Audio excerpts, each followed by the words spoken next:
Principle of separate legal entity. A company is a legal entity separate from its members. It is known by its own name, has rights and liabilities of its own.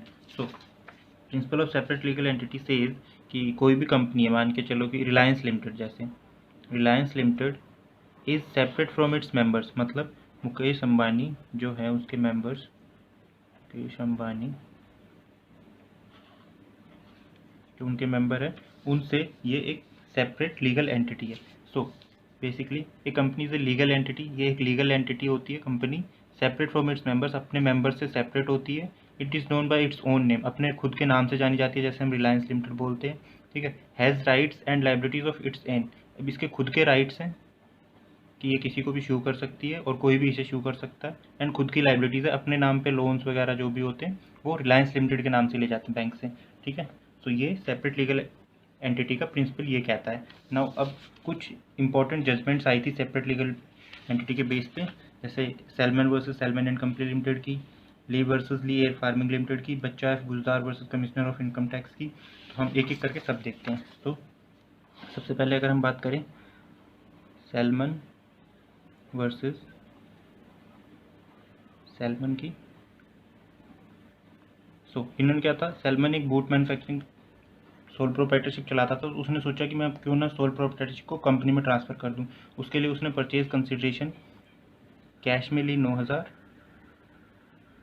Equity shares में लिया 20,000 और secured debentures में लिया उसने 10,000. और एक time के बाद जब कंपनी लिक्विडेट होने की बारी आई तो उसके पास क्रेडिटर थे 6,000 के, जो कि अनसिक्योर्ड क्रेडिटर्स थे. और उसकी असेट कितनी, नहीं सॉरी, अनसिक्योर्ड क्रेडिटर थे 7,000 के और उसकी असेट थी 6,000 की. तो ऑब्वियस सी बात है, अब यहाँ पे सिक्योर्ड डिबेंचर्स हैं 10,000 के और अनसिक्योर्ड क्रेडिटर्स हैं 7,000 के और तुम्हारे पास असेट सिर्फ 6,000 की है.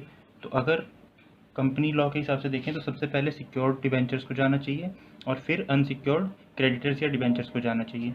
पर लेकिन यहाँ पे अनसिक्योर्ड क्रेडिटर्स ने क्या कहा कि कोई भी बंदा अपने आप को कैसे मनी ओ कर सकता है, क्योंकि यही मालिक है सैलमन लिमिटेड का, सैलमन ही मालिक है और उसने अपने को ही सिक्योर्ड डिबेंचर्स दे रखे हैं.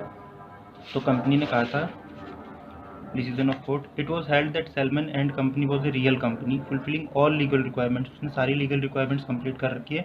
It had an identity different from its members. It had an identity different from its members. वही सेपरेट लीगल एंटिटी वाला कॉन्सेप्ट लगाया. And therefore the secured debentures were to be paid in priority to unsecured creditors. Unsecured creditors से priority में secured debentures को पैसे दिए जाएंगे just because of principle of separate legal entity. Now Lee versus Lee air farming limited में क्या हुआ कि ली एक पायलट था जो कि इस कंपनी के सारे शेयर होल्डर्स भी सारे शेयर्स भी ऑन करता था और यहाँ पे काम भी करता था.